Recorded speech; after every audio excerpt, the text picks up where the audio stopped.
जुड़े हुए चर्चा के लिए रखे गए हैं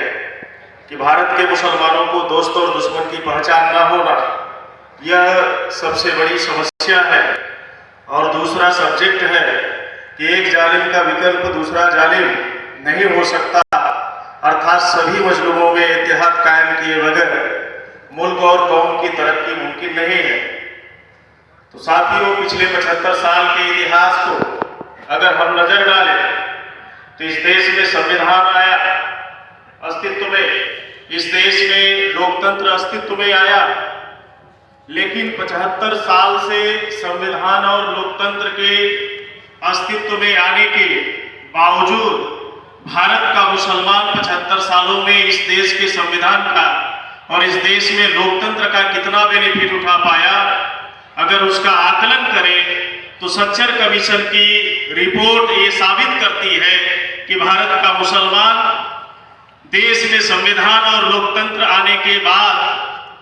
जिसे आगे बढ़ना था, जिसे तरक्की करना था, चाहे सियासी मामलात हो, चाहे समाजी मामलात हो, चाहे तालीमी मामलात हो, ये तीनों क्षेत्रों में उन्हें आगे बढ़ना था, तरक्की करना था। लेकिन इस देश के संविधान और लोकतंत्र की अहमियत पता ना होने की वजह से या इन दोनों के बारे में उन्हें जानकारी ना होने की वजह से संविधान और लोकतंत्र लागू होने के बावजूद आज का भारत का मुसलमान SC/ST से भी बदतर हालात में है। तो इसलिए ये सवाल खड़ा होता है कि पिछले 75 सालों में आखिरकार इन्हें लोकतंत्र की जानकारी क्यों नहीं हुई, संविधान की जानकारी क्यों नहीं हुई, जबकि गुलाम भारत में अगर हम बात करें 14 अगस्त 1947 के पहले भारत के मुसलमानों की लिटरेसी दर आज के मुकाबिल जो मुसलमान है उससे कहीं ज्यादा थी। आज के मुसलमानों से 33 गुना ज्यादा गुलाम भारत के मुसलमानों की लिटरेसी दर थी। और ये लिटरेसी दर नहीं होती तो ब्रिटिश हुकूमत में नौकरियों में मुसलमानों की भागीदारी 33% नहीं होती। लेकिन 33% भागीदारी वाले समाज का जो शासन प्रशासन के हिस्सेदारी वाला समाज था, आखिरकार क्या हुआ कि 75 सालों में वो शासन प्रशासन में हाशिए में चला गया। 1.5% तादाद में आज पूरे देश के शासन प्रशासन के इकाइयों का मात्र हिस्सा है। तो ये कहीं न कहीं एक गलती लगातार भारत के मुसलमानों के दरमियान हम देख रहे हैं कि बार बार एक जालिम का विकल्प दूसरा जालिम बन रहा है। तो उसका असल वजह है कि भारत के मुसलमानों को प्लान बनाकर भारत में दोस्त और दुश्मन की समझ ना पैदा हो मुसलमानों के अंदर, इसके लिए सिर्फ दुश्मन ताकतें, मनुवादी ताकतें ही जिम्मेदार नहीं है, बल्कि मुसलमानों के अंदर बैठे मनुवादी लोग वो भी जिम्मेदार है। ये बात सही है। उनकी वजह से दुनियावी तालीम की जिस लेवल पे उनकी तरबियत होनी चाहिए थी, संविधान के बारे में यानी भारत के दस्तूर के बारे में जिस लेवल पे उनकी तरबियत होनी चाहिए थी, भारत के जमहूरियत के बारे में जिस लेवल पे तरबियत होनी चाहिए थी, वो तरबियत ही 14 अगस्त 1947 के बाद बंद कर दी गई। ये तरबियत होती तो आज के तारीख में भारत का मुसलमान समाजी और सियासी और तालीमी एतबार से जाहिल नहीं होता। और लोकतंत्र में और संविधान ने जो उनको अधिकार दिए, उन अधिकारों की बात करता, उन अधिकारों की वकालत करता, उन अधिकारों को हासिल करने के लिए जद्दोजहद करता, लड़ाई लड़ता। लेकिन इस देश में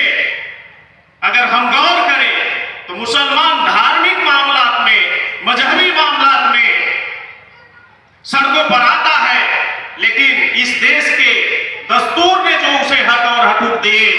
उस मामला को लेकर सड़कों पर नहीं आता। तो इसके लिए पूरे मुल्क में आज के तारीख में अगर देखा जाए तो लगातार ये कोशिश और जद्दोजहद की गई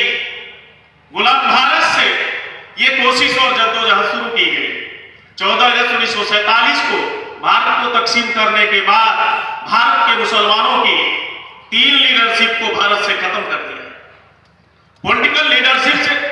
खत्म कर दिया गया, सोशल लीडरशिप खत्म कर दिया गया, इंटेलेक्चुअल लीडरशिप खत्म कर दिया गया। तो आज के तारीख में ये तीनों लीडरशिप खत्म होने की वजह से आरएसएस की आइडियोलॉजी जो इस देश में चंद मुट्ठी भर लोगों को मेजॉरिटी में तब्दील करने के लिए जनरेट की गई, भारत में डेमोक्रेसी आने के बाद वो 3.5% मनुवादियों को मेजॉरिटी में तब्दील करने के लिए ये जो कोशिश की गई और उनकी इस कोशिशों का नतीजा रहा कि आज भारत के मुसलमानों का पॉलिटिकली, सोशली और इकोनॉमिकली बाइकाट कर दिया गया। यानी 21वीं सदी के नए अछूत भारत में मुसलमान है और इसका एहसास आज भी जो मुस्लिम, खास तौर से मुस्लिम पॉलिटिकल लीडरशिप है और मुस्लिम जो रिलीजियस लीडरशिप है, उनको इस बात का आज भी एहसास नहीं हो रहा है कि आज के तारीख में भारत के मुसलमानों के सामने पिछले 1 दशक में जो वाकयात घटे हैं, अगर उस पर हम रोशनी डालें तो कभी लव जिहाद के नाम पर मुस्लिम नौजवानों का कत्ल किया जाता है, तो कभी मामलिंचिंग के नाम पर मुस्लिम नौजवानों का कत्ल किया जाता है, तो कभी गौकसी के नाम पर मुस्लिम नौजवानों का कत्ल ही नहीं किया जा रहा, बल्कि पार्लियामेंट के अंदर भारत के आईन के फंडामेंटल राइट के विरोध में जाकर मुसलमानों की तहजीब को खत्म करने के लिए, उनके हक और हकूक को खत्म करने के लिए कभी 3 तलाक, कभी 370 हटाने का और कभी इस देश में सीए और एनआरसी, एनपीआर जैसे कानून लाने का काम किया जाता है। आज इस दौर में कभी नमाज पर, कभी हिजाब पर, कभी अजान पर ही पाबंदी आयद करने की बात नहीं की जा रही है, बल्कि आज के तारीख में नबी के सामने गुस्ताखी जैसे मसाइल भी खड़े किए जा रहे हैं। लेकिन हमने ये पिछले 1 दशक में इन तमाम वाकयात को बेहद करीब से देखा। ये बड़े मसाइल हैं और ये सारे मसाइल मुसलमानों के दरमियान सियासी गलियारे से पैदा किए जा रहे हैं, लेकिन सियासी गलियारे का परमानेंट समाधान के लिए, हल के लिए, रास्ते के लिए भारत के मुसलमानों के कायद आगे आते हुए नजर नहीं आ रहे। इनके किरदार को देखकर लगता है कहीं न कहीं इनकी जड़ें आरएसएस से जुड़ी हुई है। पिछली मर्तबा हमने राष्ट्रीय अधिवेशन किया राष्ट्रीय मुस्लिम मोर्चा का लखनऊ के हज हाउस में 18 सितंबर 2022 को आली जनाब मोहम्मद मिश्रा साहब की सरपरस्ती में, कायद में। उसके 2 ही दिन बाद मोहन भागवत दिल्ली के एक मदरसे में गए, मौलाना इलियासी के मदरसे में गए और मौलाना इलियासी ने कहा कि मोहन भागवत हमारे राष्ट्रपिता है, मोहन भागवत हमारे राष्ट्रपिता है। ये बातें मौलाना इलियासी ने दिल्ली में कहा, मोहन भागवत को कहा। जब ये बातें हमारे नोटिस में आई तो हमने कहा कि मौलाना इलियासी के राष्ट्रपिता मोहन भागवत हो सकते होंगे, क्योंकि हो सकता है मौलाना इलियासी का और मोहन भागवत का एक डीएनए हो, लेकिन पूरे देश के मूल निवासी मुसलमानों के राष्ट्रपिता नहीं हो सकते मोहन भागवत, लेकिन मौलाना इलियासी मोहन भागवत के डीएनए के हो गए, इसलिए वो मौलाना इलियासी के राष्ट्रपिता हो सकते हैं भागवत, लेकिन इस मुल्क के मुसलमानों के राष्ट्रपिता नहीं हो सकते। इसलिए बार बार एक जालिम का विकल्प दूसरा जालिम इसलिए बन रहा है कि आज मौजूदा दौर में जो मुस्लिम क़यादत है, कहीं न कहीं वो जालिमों को ताकत देने का काम कर रही है, और जब जालिमों का वो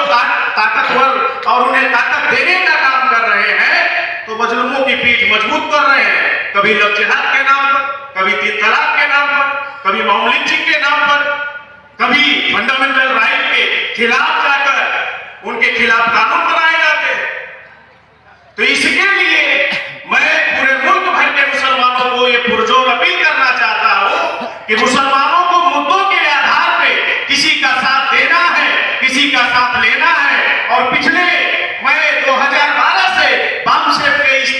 मूवमेंट का हिस्सा हूं और मैंने करीब से देखा मान्यवर मोहन मिश्राम साहब को कि आज की तारीख में चाहे मॉब लिंचिंग के मामलात हो, चाहे लव जिहाद के मामलात हो और चाहे इस देश में गौकशी के नाम पर मुसलमानों के कत्लेआम किए जा रहे हो और चाहे संविधान के विरोध में जाकर सीए, एनआरसी, एनपीआर जैसे कानून बनाए जाते हो और यही नहीं नबी के साथ में गुस्ताखी जैसे मसाइल पर भी 25 जून 2022 को भारत बंद करने का काम किया। मेरा सवाल है उन तमाम मुस्लिम क़यादतों से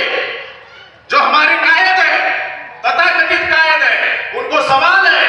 कि जिन सियासी तंजीमों के पीछे भारत के मुसलमानों को पिछले 75 साल से जमा कर दिया जाता है, खड़ा कर दिया जाता है, एक इलेक्शन के दरमियान क्या वो मुसलमानों के किसी भी मुद्दे पर काम करते हुए नजर आते हैं? किसी मुद्दे पर आवाज उठाते हुए नजर आते हैं?